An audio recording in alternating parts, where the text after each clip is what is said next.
Quando a gente fala de uma lei, pode parecer que é uma coisa muito abstrata, mas acompanhando a construção da lei de São Vicente, eu sei que ela veio, né, muito da base, né, veio sendo construída organicamente. Então, o que está posto lá, né, é algo que está pulsante, algo vivo.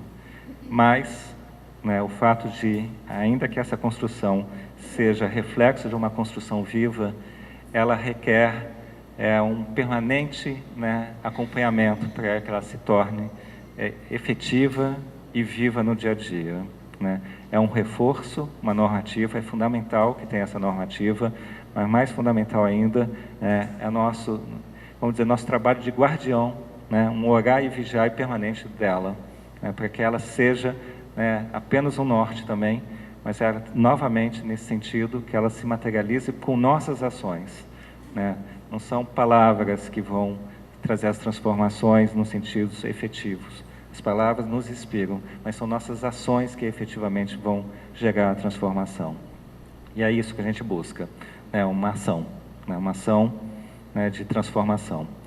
A justiça restaurativa, que é o tema que me cabe hoje, né, então aborda essa transformação, né, de uma cultura de guerra para uma cultura de paz, uma cultura de convivência, através do caminho da justiça, né? É esse o tom para ser trilhado hoje aqui. E aí, falando dessa mudança, né, dessa busca de ação, né, eu trago essa imagem, que é uma imagem que me acompanha há muito tempo. E por que eu trago essa imagem, né? Porque, na verdade, o que a gente está trabalhando aqui para gerar uma ação, é uma mudança de perspectiva, né? É uma mudança de paradigma. Essa mudança de paradigma passa muito por uma mudança de forma de olhar a realidade. A realidade é a mesma, mas a gente começa a olhar ela de uma forma diferente, porque a forma como a gente olha a nossa realidade, ela está muito condicionada culturalmente. Ela está muito condicionada com a forma que a gente entende, né, a vida, as nossas crenças. Se a gente entende que é de pequenininho que se torce o pepino, que pau que nasce torto, morre torto, que torto é um valor negativo, à esquerda ou à direita, seja o que for, invariavelmente a gente vai olhar a nossa realidade dessa forma. E vamos agir em sintonia a isso. Então, como que a gente começa a trabalhar os músculos, muitas vezes atrofiados, né, nos nossos olhares, para começar a perceber a realidade com uma outra perspectiva, e ao perceber com uma outra perspectiva, formular novas questões, buscar novas respostas e gerar uma nova ação. Isso é um aprendizado, né? E para perceber que isso de fato ocorre, essa imagem para mim é muito didática, porque aqui tem uma imagem de uma mulher jovem e ao mesmo tempo ali tem uma imagem de uma mulher idosa. Não sei se todos estão vendo a mulher jovem ou se todos estão vendo a mulher idosa ou ambos. O fato de não estar percebendo a mulher idosa ou a mulher jovem não significa que ela não esteja aí, essa imagem. Ela está.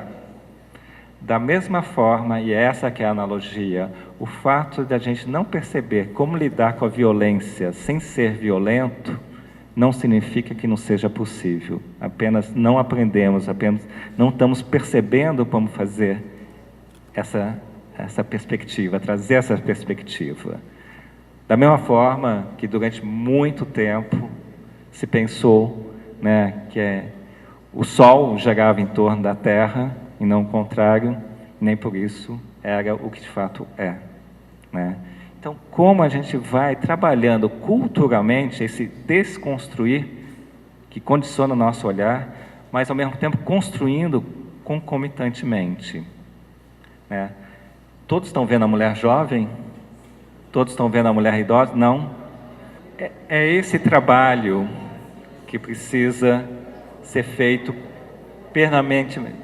eternamente, né? Com persistência. Porque muitas vezes a gente até foca a mulher jovem ou a mulher idosa e depois desfoca. Muitas vezes em ambientes como esse de encontro, né, assim, a gente percebe como é possível lidar com a violência sem ser violento, mas saímos daqui na primeira fechada de carro, a gente já perde essa perspectiva, ou ela está desconectada com a nossa ação. Muitas vezes, ou chegamos em casa, nossos filhos são mestres para testar se a gente está, em que grau que a gente está, né, nesse tipo de trabalho, de falar de cultura de paz, de não violência, de convivência, de responsabilização, e chegamos em casa e somos desconstruídos na primeira questionamento feito por nossos filhos ou filhas, né? Então, como trabalhar isso? Porque esse, né, é o continente, né, fundante, onde vão ancorar todas essas iniciativas que estão falando de construção de métodos alternativos, que já deixaram de ser métodos alternativos de resolução de conflitos, mas ações de construção de consenso, ações de convivência, né, mediação comunitária, mediação transformativa, justiça restaurativa, constelação familiar, seja o que for. Como a gente faz esse trabalho quase que alquímico, né, de mudança de cultura, né, cultura principalmente interna, para ir trabalharmos a cultura externa. Nesse caminho não tem atalho, não é fácil, inclusive o fácil geralmente induz a erro. É trabalho, trabalho, trabalho. Trabalhar com cultura de paz é uma das coisas que dá mais trabalho. É mais que 24 horas. Então, todos que eu sei que estão aqui buscando não, já fazendo isso, já devem ter percebido, né? E se preparem ainda mais. E a gente precisa se cuidar para persistir nesse caminho, porque vem resistências, vem contramovimentos, vem refluxos. Né? Trabalhar uma política pública de cultura de paz, de justiça restaurativa, não é fácil, né? Mudar uma instituição não é fácil. Então, como que a gente vai se trabalhando também, para a gente não perder a nossa humanidade e não desistirmos nesse caminho, né? Eu vou tocar muito nesse tom, né, nessa minha fala, porque falar de justiça restaurativa em termos de técnica, né, é simples. Mas preparar essa ambiência que realmente vai dar o tônus que permite que ela realmente ancore, aí que está o desafio, né? Então, e aí vamos falando nesse sentido. Eu sei que a Vanessa já tocou na temática de cultura de paz, mas eu retorno também, porque, como eu já disse, é importante ir falando, e cada pessoa tem a sua forma de construção de raciocínio, né? Tem seus insights, tem uma dinâmica de comunicação, né? Para uns entra de uma forma, para outros, e isso precisa estar sendo repetido, porque realmente é um descondicionamento interno profundo que precisa ser feito. Então, em 89, essa definição de cultura de paz, não sei se a Vanessa já trouxe, né? Mas é um conjunto de valores e atitudes, modos de comportamento e modos de vida que rejeitam a violência e previnem conflitos ao atacar suas raízes para resolver os problemas por meio do diálogo e das negociações entre indivíduos, grupos e nações. Essa definição foi formulada no Congresso Internacional sobre a Paz nas Mentes dos Homens, realizado na Costa do Marfim. Então, quando a gente fala de cultura de paz, né, na raiz dela, o que a gente está cultivando? Né? O que a gente está cuidando? Né? Em termos de latim, colare, né, não só é o que a gente cultiva, né, e cultivar, então, é cuidar o que a gente está lendo, o que a gente está assistindo, com quem a gente está convivendo, quais são as nossas crenças, o que a gente está alimentando. É muito palpável. Mas o que a gente está honrando? É cultivar e honrar. Infelizmente, né, a gente tem visto que a nossa cultura preponderante, ela cultiva e honra os heróis, né? Os heróis que vêm de cima para baixo, com toda uma força individualista, e a gente tem verdadeiro êxtase quando, num filme, né, que vai sendo construído, o bom arrebenta a cara do mal, né, e dá um prazer profundo nesse sentido. Como a gente vai sendo levado para isso, né, nessa dinâmica. E essa desconstrução, que é importante, que passa por um processo de conscientização, né, que não é fácil. Volto a dizer, infelizmente vou ficar tocando nessa tecla, né, assim, desse trabalho. Né. Assim, a cultura de paz tem duas missões. Primeiro, tornar visíveis as violências que se perpetuam pela omissão ou pela aceitação de condições humilhantes como sendo próprias da nossa sociedade, ou pior ainda, intrínsecas à natureza humana. Segundo, estimular novas formas de convivência que abordem o conflito como instrumento necessário à manutenção democrática dos relacionamentos.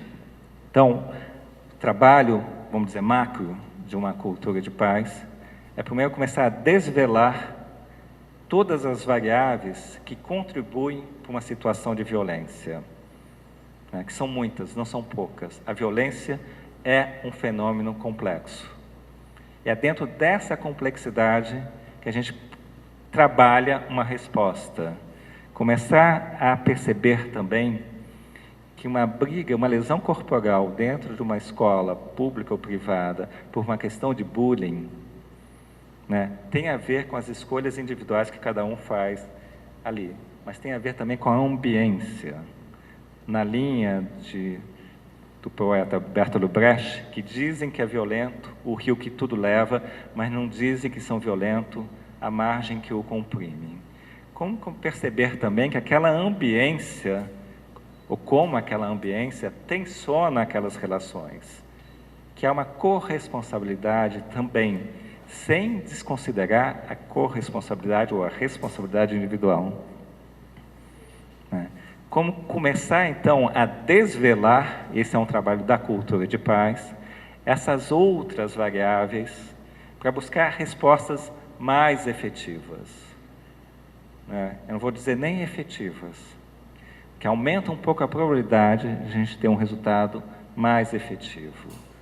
Mais efetivo, como critérios, também é outra discussão, mas mais efetivos que tragam um grau de consciência maior para todos que estão direto ou indiretamente afetados, que transformam a situação de fragilidade de uma situação de aprendizado, de empoderamento, mas que isso não seja só palavras vazias, que isso de fato ocorra. Então, a cultura de paz começa a trabalhar nesse sentido de desvelar isso, mas não de uma forma simplesmente para crítica, mas ao mesmo tempo propositiva, e trazer, né, propostas efetivas de transformação, né, daquela ambiência, né, de transformações daquelas ações, de transformações de formas de convivência. Né. Então, volto a dizer, nada mais ativo do que trabalhar para a cultura de paz, não tem nada de passivo, né, assim. Avançando um pouquinho, e ao mesmo tempo, né, as observações e pesquisas em etologia, por exemplo, já não nos permitem justificar nossas violências atribuindo-as à nossa herança animal, como salienta a Declaração de Sevilha sobre a violência, fruto do encontro de cientistas de diferentes disciplinas para analisar a questão promovida pela Unesco em 86. Na Espanha. Nela se conclui que é cientificamente correto dizer que a guerra ou qualquer outro comportamento violento é geneticamente programado na natureza humana. O que está se falando aqui? Que a natureza humana é compassiva, né? Que ela é amorosa, né? E não são, vamos dizer, também pessoas apenas bem-intencionadas, esotéricos, enfim, são cientistas, já que esse é o saber, nessa era, né, tido como legítimo, valorizado como verdadeiro. Né? Cientistas estão falando que é cientificamente incorreto dizer que a guerra ou qualquer outro comportamento violento é geneticamente programado na natureza humana. Né? Então, o que faz o que faz que ocorra a violência? Né? Assim, o componente muito cultural. Né?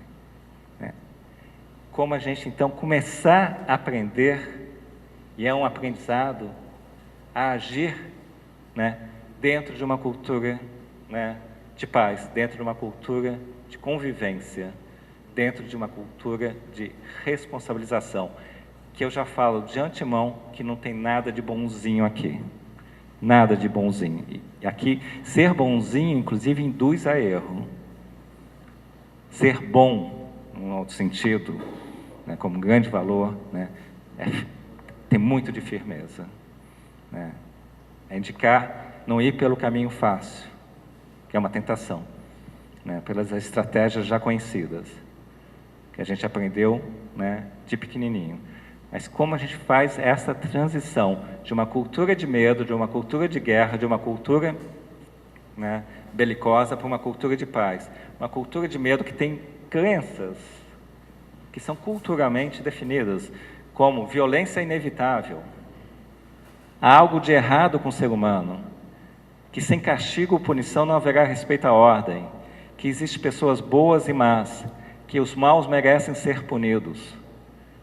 Para outras que também têm crenças, e por isso também não é dogmático isso. E tudo tem que ser permanentemente checado. Mas que vem com outras perspectivas, e que vem e fala que a violência é evitável, que é possível lidar com a violência sem violência, que entende que o ser humano tem uma natureza solidária e compassiva, que a paz se aprende. Né? Começa a desconstruir isso, né? Começar pelo menos a gente ter consciência desse processo. Né? Esse é o grande desafio, né, de transição da nossa era. Individualmente e em termos macros, institucionalmente. Transitar, né, dessa cultura de medo para uma cultura de paz. Né? E aí, também avançando um pouco mais nessa perspectiva, né, nessa perspectiva de que cientistas estão falando, olha, precisamos trabalhar de uma outra forma, entender e ver de uma outra forma, e trabalhar de uma outra forma no que diz respeito à questão da violência. Tá? Nessa linha, também diversas ciências, há mais de 100 anos, como a física quântica, por exemplo, têm trazido estudos e apontado e demonstrado cientificamente que as coisas estão interligadas. Né? A forma como que você observa um objeto interfere na própria realidade desse objeto, define esse objeto.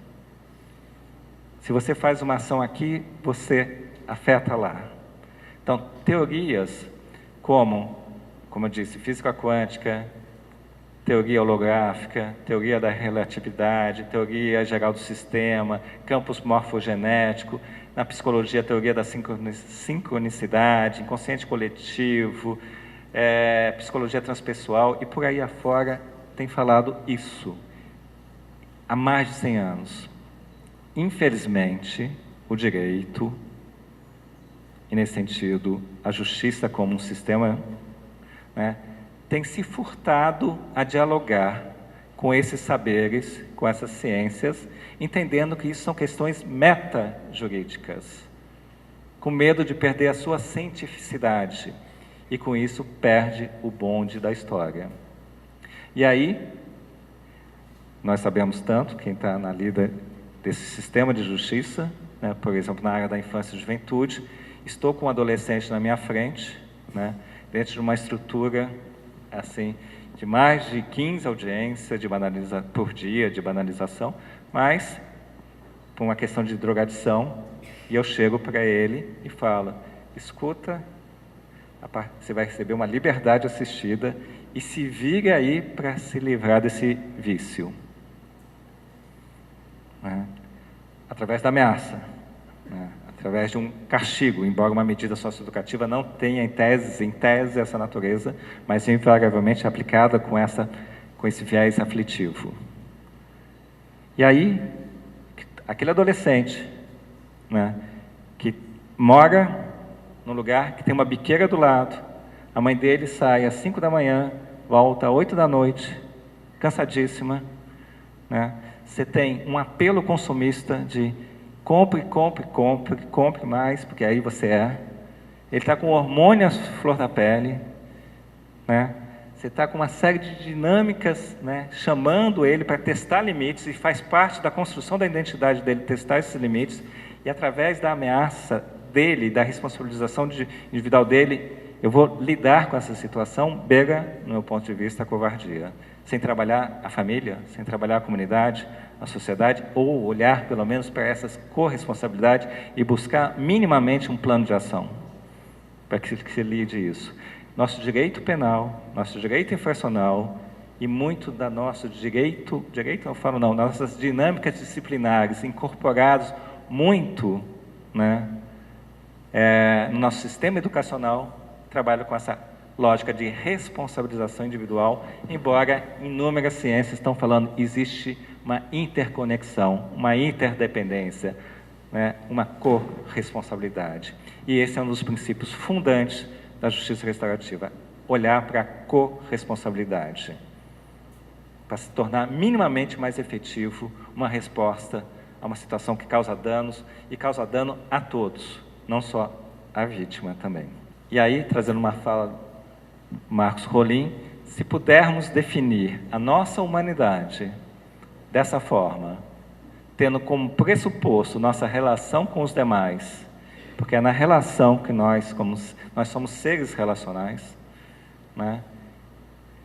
Então, o dano causado a quem quer que seja produzirá um dano a nós mesmos, muito além de punição do agressor, então, pela qual se produz um novo dano, importa reparar o mal causado e restabelecer o relacionamento entre as pessoas, compreendendo-se que foram, de alguma forma, feridas pelo ato indesejável.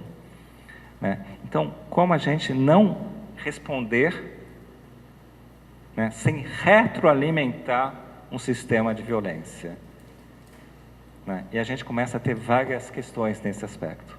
Primeiro, a gente consegue, como já disse, sequer ver isso, né? E quando a gente começa a ver, começa a ter uma série de questionamentos, mas isso é apologia da impunidade, coisas desse tipo.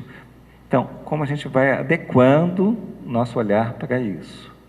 E é com nessa perspectiva que surge, no final da década de 60, começo da década de 70, esse movimento que depois teve o nome de movimento restaurativo, que é um resgate, inclusive, ele surge nesse período, mas como um resgate de tradições antigas, né, de várias comunidades, de várias sociedades, né, porque, na verdade, se a gente olha a nossa história de humanidade, durante muito mais tempo, preponderou as soluções comunitárias e consensuais de resolução de conflito do que você atribuir para um terceiro que vem de cima para baixo, com seus valores, dizer o que é certo e errado, que tem sua importância histórica, que não dá para deslegitimar isso também, né? A razão pela qual você começa a atribuir,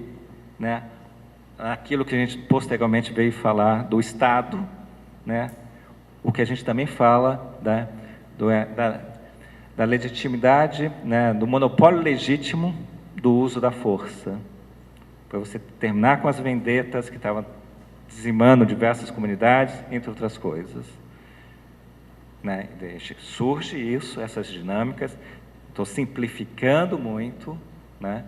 Surge a figura, né, dos agentes dos estados, depois a gente tem toda uma luta para temperar esse arbítrio, com sangue, suor e lágrimas, né, trazer o Estado Democrático de Direito, com conquistas históricas significativas, devido ao processo legal, né, garantias, outras tantas, né, só que a gente vê que ainda está calcado numa lógica, né, punitiva, numa lógica hierárquica, numa lógica de poder sobre o outro e não poder com o outro.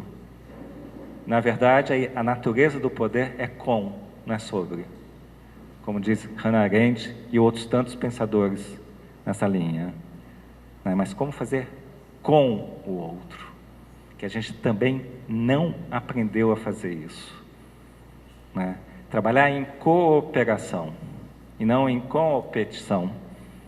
Quer dizer, um movimento restaurativo, década de 60, 70, trabalhando dinâmicas, resgate de dinâmicas culturais antigas, onde as pessoas sentavam em roda, sentavam em torno de uma árvore sagrada, o baobá, contavam histórias, por exemplo, outras dinâmicas tais, criavam um espaço sagrado de respeito para começar a olhar junto, né, por que aquilo ocorreu, se alguém falhou, todos falharam juntos, como pode restabelecer a conexão daquela pessoa com a sua essência e como pode juntos repararem o dano e prevenir para que aquilo não ocorra.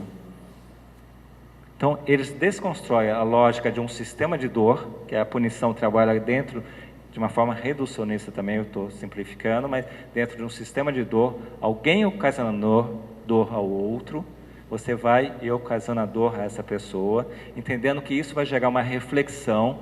Eu agi assim, sofri uma dor, então é melhor não agir mais, ou então o que significou isso? Isso servirá também de exemplos para que outros que veem aquele que agiu daquela forma sofreu uma dor, não vou querer agir dessa forma, né? Que são as funções, né, dissuasória e intimidatória da pena. Nosso sistema de dor. A justiça restaurativa vem e propõe um outro sistema de dor. Que sistema de dor é esse? O sistema das dores, vamos dizer, da consciência, das dores do parto de uma consciência, né? De você começar a olhar, né, as consequências das suas ações, o que te motivou a agir daquela forma. Isso não é fácil, isso é dolorido também, mas é um outro tipo de dor, não é o dor que vem, né, e te inflige, né, um dano.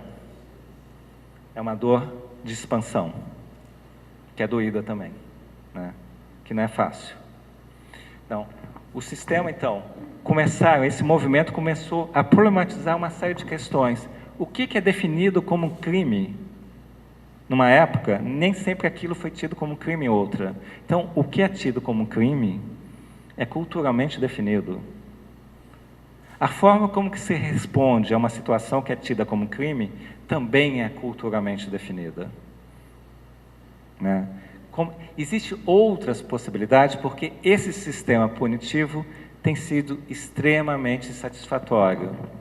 Não cumpre a sua função dissuasória ou intimidatória, ou cumpre muito pouco, às vezes cumpre, mas é um sistema que não tem uma perspectiva invariavelmente ressocializante. Basta pensar nas nossas unidades, né, de internação de adolescentes ou penitenciárias, não precisa falar muito sobre isso. Um sistema caro, complexo, né, um sistema que não funciona geralmente para responsabilização. Na verdade, no meu ponto de vista, e é um ponto de vista, o sistema punitivo, ele desresponsabiliza, porque a pessoa cumpre a pena e estou zerado. Paguei minha pena, é muito comum a gente ouvir falar isso. Mas como assim está zerado? Assim, você reparou o dano? Fez alguma reflexão do valor da norma que você rompeu? Isso vale, obviamente, para o sistema disciplinar, para tudo, né? Entendeu que a norma não é um fim em si mesma, que ela tem uma razão de ser, né? Que é uma estratégia, na verdade, a norma é uma estratégia de convivência, né? Entender o que te motivou para agir daquela forma e o que você vai fazer para não reincidir. Isso é começar efetivamente a responder um mal feito. Isso no âmbito individual e muito mais no âmbito coletivo, porque o nosso sistema penal, infracional, disciplinar também não leva a, como eu disse anteriormente, a corresponsabilização. Então, a pessoa cumpre a pena e está zerada. Todo esse processo ficou à margem. Às vezes funciona, às vezes funciona. A gente tem visto o quão pouco que funciona, ou como que isso, na verdade, a médio e longo prazo, retroalimenta um sistema de violência. Então, toda essa problematização, um sistema que associa a justiça como retaliação, vingança, um sistema que a vítima, nosso sistema punitivo, a vítima, ou aquele tido como vítima, fica totalmente à margem dele. Na verdade, é um mero meio de prova para você estabelecer uma relação entre Estado e réu. A vítima não está, ela é uma prova. Você começa a coisificar ela, a tirar a sua humanidade, estabelecer relação Estado-réu para poder punir. E ela, que tem uma série de necessidades, já tinha antes, e foi impactada na sua dor, e surgiram outras necessidades, e eu estou com ela numa sala de audiência, com aquela pauta de audiência pesada, e ela com uma série de questões fragilizadas, precisando entender, contar e recontar e ressignificar aquela sua história. Isso é fundamental. Para quem estuda vitimologia sabe disso. E por que eu fui escolhida como vítima? O que vai acontecer com essa pessoa? Quais são as últimas palavras do meu filho? Tudo isso fica à margem. Minha senhora, pelo amor, isso é irrelevante para o processo, para o direito. Foi isso, aquilo. E aí, a dor dela invariavelmente tem um agravamento, e aí ela quer mais que aquele adolescente seja preso mesmo, que tem qualquer desconexão com ele, acha que esse país não tem mais jeito e por aí afora. Então, uma dinâmica que muitas vezes retroalimenta um sistema permanente de exclusão, de dor, de dominação, de violência. Então, esses movimentos, a justiça restaurativa, ela traz a vítima para o centro. Ela é fundamental. Ela também precisa participar daquela construção do valor justiça. A justiça tem que ser uma experiência vivencial, viva. Ela diz respeito a todos. É na construção do encontro que nós vamos fazer isso. Então, insatisfação também com, no que diz respeito ao trato da vítima, um sistema que não considera todas essas outras variáveis que eu falei, da ambiência, do entorno todo, que contribuiu também para a situação de violência, um sistema que tem uma racionalidade que exila o humano, a dignidade de cada um, e coisifica as relações das pessoas. É com base nesse movimento de insatisfação, década de 60, 70, que começaram pequenos experimentos. Vamos colocar vítima e ofensor junto. Vamos apoiar a família da vítima e do ofensor, a família os dois, vamos fazer encontro das famílias. Esses diversos experimentos foram sendo sistematizados, estruturados, e resultou num movimento, então, tido como movimento restaurativo, que é um conceito muito aberto. Ele é aberto porque ele não vem com uma receita de bolo. Ele vem como, vamos dizer, com um conjunto de princípios. Esse é o ponto forte, mas é o calcanhar de Aquiles deles também. Que, de repente, tudo pode ser restaurativo, e não é. Existe uma identidade, clara.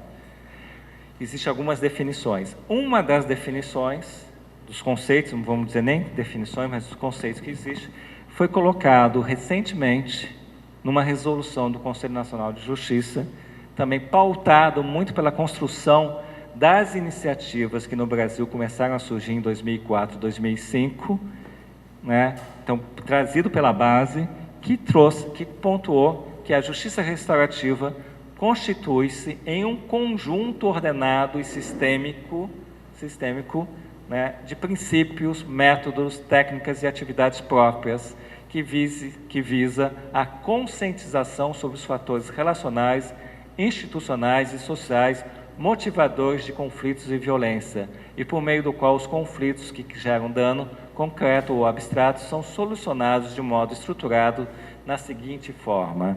Então, a gente vê aqui, eu já vou explicar um pouquinho com um exemplo, né, mas a gente está falando aqui de um conjunto, né, de princípios, métodos e técnicas de bate-pronto, não sei se é a melhor fala, a gente já vê que a justiça restaurativa ela não se reduz a uma técnica só de resolução de conflito.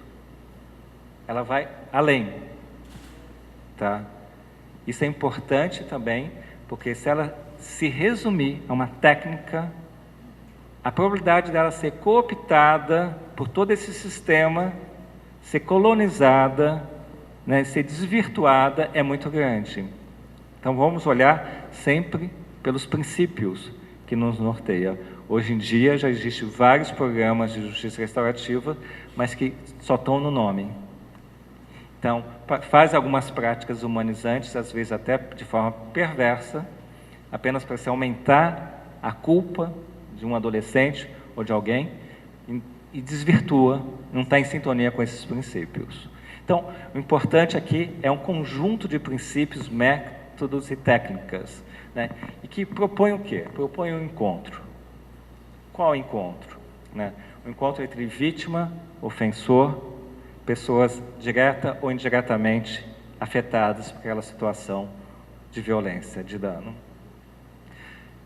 Organizado, cuidado, guardado, vamos dizer assim, por uma pessoa, né, que tem uma capacitação, que não tem a sua boa vontade, mas tem uma formação, né, em técnicas, aí sim, de justiça restaurativa. Então nós estamos falando de um encontro, vítima-ofensor, ou aqueles que são tidos como vítima-ofensor, porque muitas vezes, como numa situação de agressão por bullying, como o exemplo que eu citei, quem é vítima, quem é agressor, começa a ficar confuso, quem agrediu quem primeiro, né?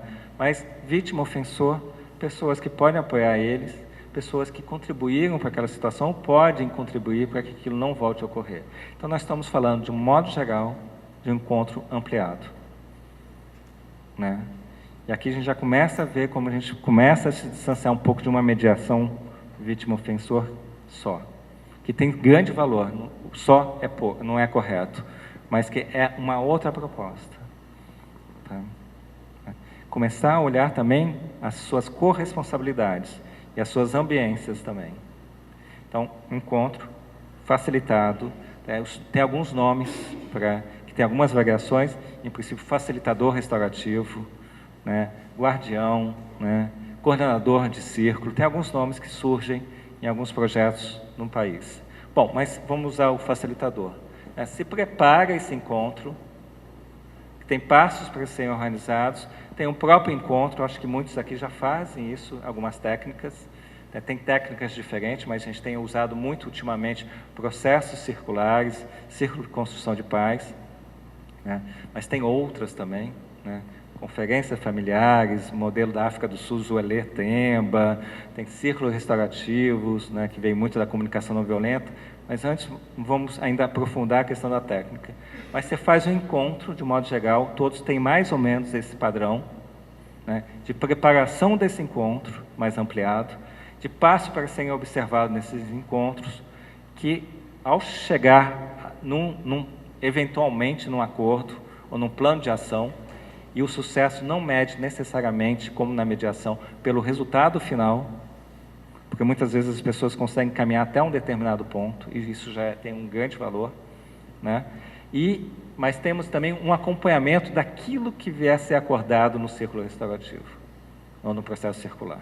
Um dos primeiros casos que foi usada a metodologia do círculo restaurativo, que usamos isso em parceria com as escolas, foi também uma questão de bullying, numa escola de ensino médio em Heliópolis, de um adolescente que chamou uma colega de testuda por conta de configuração física dela, e naquele dia pegou ela na curva, e ela foi lá e agrediu esse colega de classe dela. Aquele auê, toma partido, saem outros colegas, enfim, tudo, coisa rara de acontecer muitas vezes, enfim, aquela ambiência toda. Bom, essa adolescente, né, essa escola fazia parte do projeto de justiça restaurativa, né? Se não fizesse, vamos só fazer uma construção por hipótese, né, de um caminho tradicional, teria eventualmente a suspensão, eventualmente, que é tudo que o adolescente às vezes quer, ir ficar em casa, né, você não trabalha toda a questão relacional, mas suspensão, lesão corporal, boletim de ocorrência, eventualmente, vai para o Ministério Público, que faz uma escuta qualificada, oferece uma representação, audiência, sentença, todo o custo disso, todo o estigma disso, sentença, uma aplicação de uma advertência, prestação de serviço à comunidade ou liberdade assistida. Eu acho que não mais que isso, dependendo dos antecedentes dela. Não foi feito isso. Bom, mas se fosse, muitas vezes tem a transferência compulsória, né, com todos os raciocínios que nós somos muito bons nisso, treinados, porque nós fomos treinados de pequenininhos. Não, essa adolescente vai estar em outra escola, ela vai estar menos estigmatizada, vai ser bom para ela, etc. De administrar o conflito, empurrando para o vizinho ou tirando ele da sua frente. E não olhar de frente isso. E vamos chamar para si, por isso que dá trabalho. Se a gente quiser ir a fundo, na profundidade que o fenômeno da violência requer.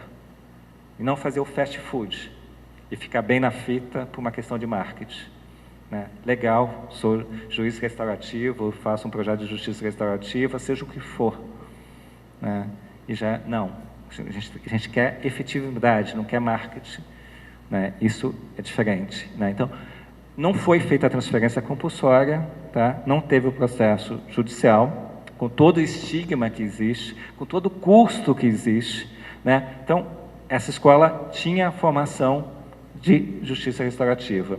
E naquela época, a gente trabalhava no coletivo da comunidade escolar. Ou seja, eram formados não só professores que quisessem, alunos, pais, funcionários, enfim, outras pessoas da comunidade, para que você trabalhe a questão da justiça, e a gente já está desconstruindo que não é propriedade só do judiciário, né?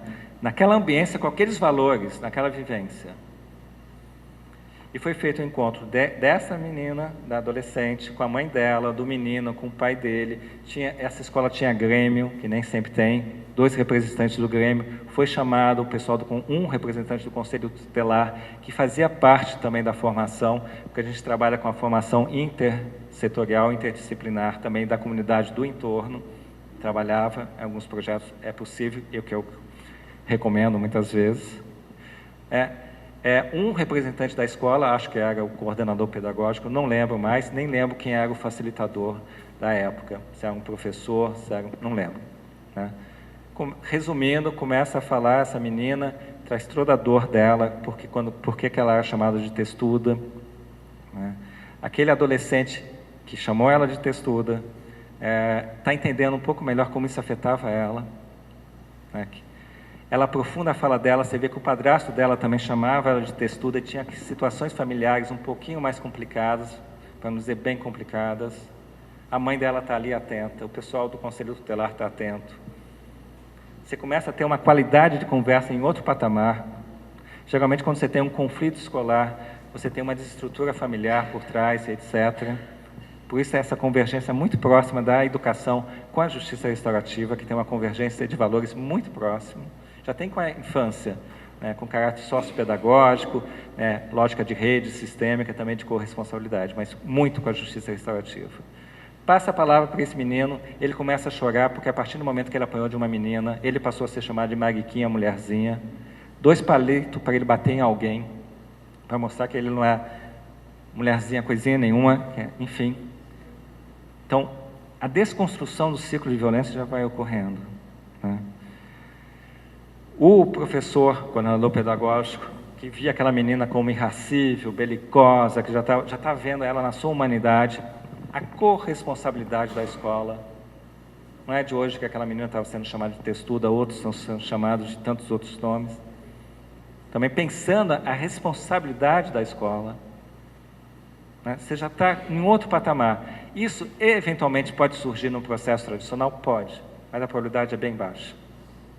E depois, né, como você vai preparando, e como num processo circular, o preparo, às vezes é até mais importante, até você chegar na análise do conflito, né, a contação de história nos círculos de paz, né, as pessoas que ensinam falam assim, quase que metade do tempo é você preparando o terreno, é reconectando com você mesmo, reconectando com o outro, limpando os ruídos de comunicação, que é outra variável, para aí você investir na análise.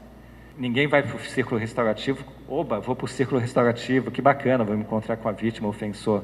Vão fechados, vão assustados, vão fragilizados. Né? É no processo que você vai desconstruindo, quando bem feito, isso.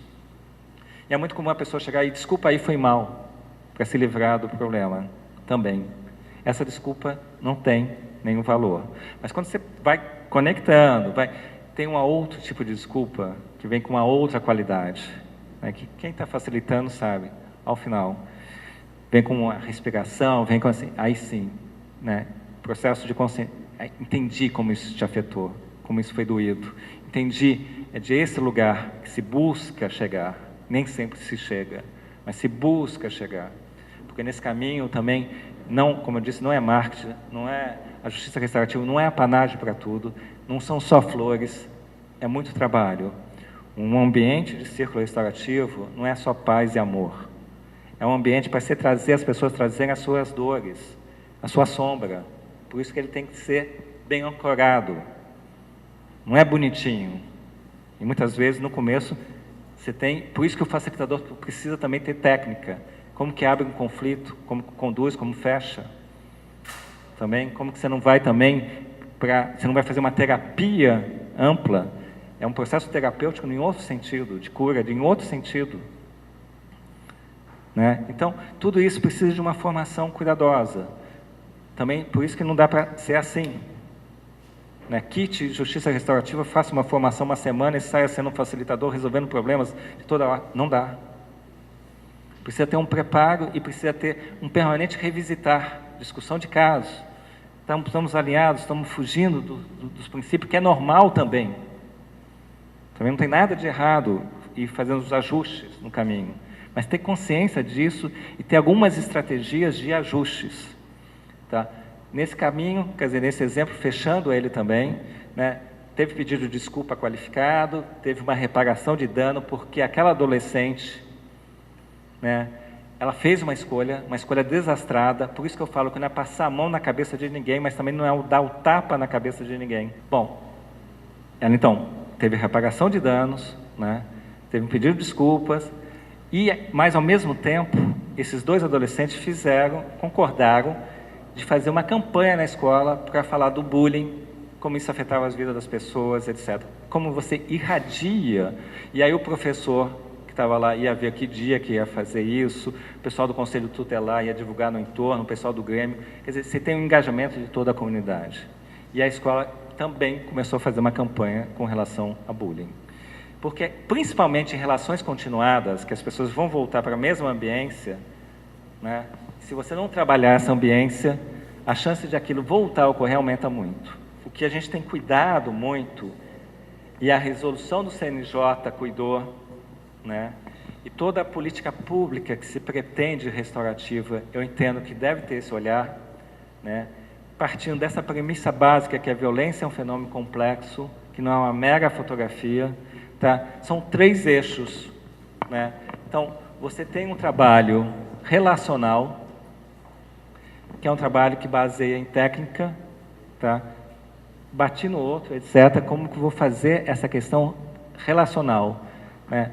Eu entendo que trabalha não só uma questão nesse eixo, uma questão dessas mudanças internas de cultura, de ética, mas na relação com o outro, né? Como você vai construir um círculo restaurativo, um processo circular, como que você vai compor isso, como nesse exemplo que eu dei. Mas mais que isso, um espaço institucional, seja ele qual for, que compre a ideia de justiça restaurativa, compre, entre aspas, que chama para si essa responsabilidade, uma escola. A escola, o que a gente viu nessa trajetória de praticamente 12, 13 anos, que ela não pode ser, estou usando a escola, mas posso falar do judiciário, posso falar da Guarda Metropolitana, da Polícia Militar, enfim, de todos esses outros espaços.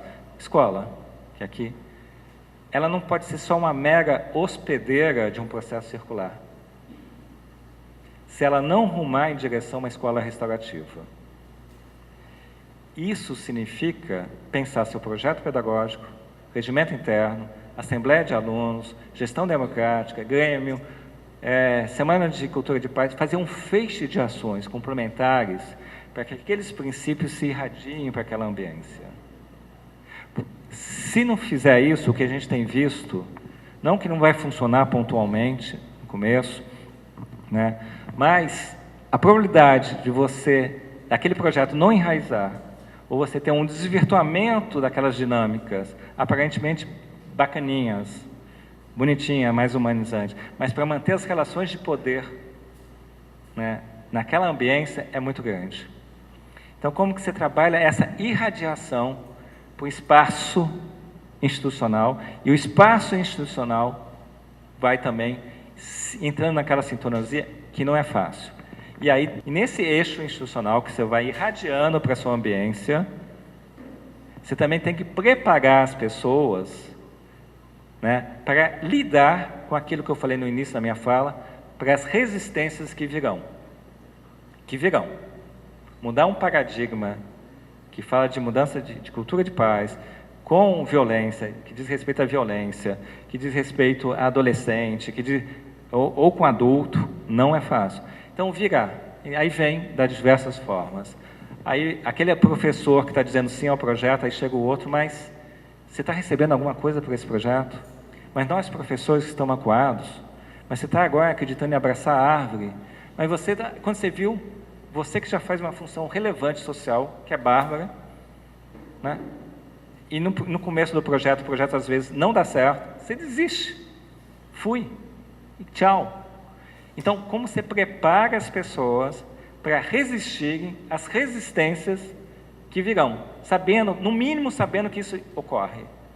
E aí você precisa se cuidar com algumas formações, e aí tem estratégias diversas, desde meditação e coisas do tipo, para você também se manter na sua humanidade, na sua consciência.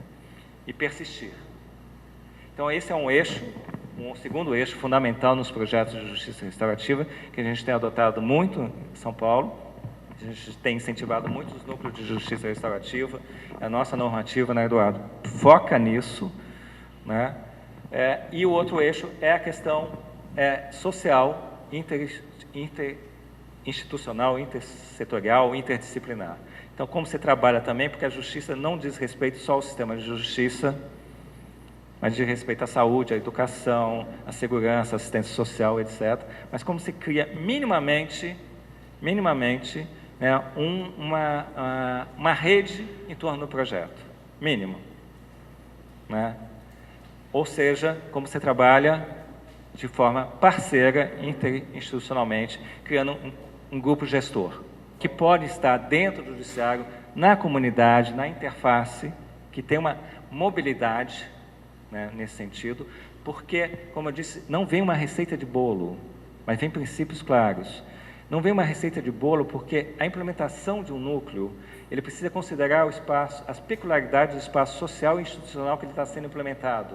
E a diferença de trabalhar com adulto ou com criança, em parceria com a educação ou com a guarda civil, em parceria, enfim, são diferenças numa cidade como São Vicente ou numa megalópole como São Paulo, no Fórum do Brás, como nós temos. Como que a gente vai fazendo essas diferenças? Então, essas peculiaridades precisam ser sopesadas. Tá? Então, eu trago aqui algumas normativas. A gente trabalha muito com essa dinâmica do polo irradiador, como você vai trabalhando nas suas ambiências. Né? Aqui, dentro do núcleo de justiça restaurativa, no que diz respeito ao judiciário, tem um juiz responsável, né, para estar respondendo por essas ações dentro do sistema, mas sempre, que a gente fala, com um grupo gestor, compartilhando a corresponsabilidade de implementação disso também. Né? Nesse sentido, ter uma política pública, ter uma normativa, ter envolvimento realmente, né, das secretarias municipais, é um sonho de consumo, é fundamental.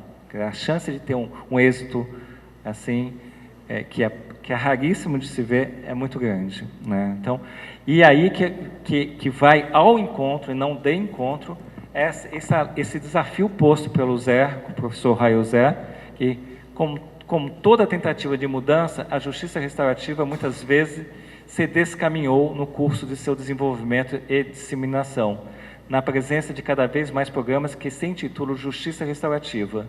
Não raro, o significado desse termo se torna rarefeito ou confuso, devido à inevitável pressão do trabalho no mundo real. A miúde, a justiça restaurativa tem sido sutilmente desviada ou cooptada, afastando dos princípios de origem. Assim sendo, a justiça restaurativa poderá se tornar apenas uma forma de lidar com os ofensores, tal como o sistema criminal que procura aprimorar ou substituir. É um alerta de quem já está no caminho há muito mais tempo, que tem pensado e que tem uma sensibilidade fantástica para quem ele já esteve no Brasil algumas vezes, quem conheceu ele, e fala exatamente, as pressões do sistema são muito grandes, da gente ir para o fácil, né? Principalmente quando tem uma expansão, ir para o fast food, né? Ir para os antitérmicos, assim, porque é o rápido. E você já dá uma resposta e parece que você chega a febre e acabou, mas você não tratou a doença. A desarmonia funda, né? Então, e são desviados, e muitas vezes se usa o círculo restaurativo para culpar melhor o adolescente, para ele sentir uma vergonha mais forte, para ele reparar o dano, e você não olha, de fato, uma questão de responsabilidade, de corresponsabilidade. Ou você transfere a responsabilidade ao pai que está batendo nele, então o pai que é o bode expiatório. Não que a gente não vai olhar para isso. Mas a questão não é transferir para quem a gente vai dar o tapa, né?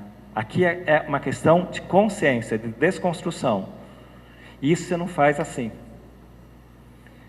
A partir do aprimoramento, cada vez mais, prática, prática e prática, a gente vai fazendo num tempo menor, mas precisa de muita prática. Mas não é rápido. Em média, um processo circular pode demorar umas 2 horas no encontro, mas às vezes demora 6 meses, por conta de diversas peculiaridades de aproximação. Ninguém vai obrigado por um processo circular, você sabe, grande parte sabe disso. Então, essa construção, e ao mesmo tempo que você vai construindo a mudança do ambiente, é fundamental. Bom, eu termino aqui, mais uma vez quero parabenizar a todos, né, por essa iniciativa, agradecer a oportunidade de estar participando desse momento e estar contribuindo um pouquinho. Muito obrigado.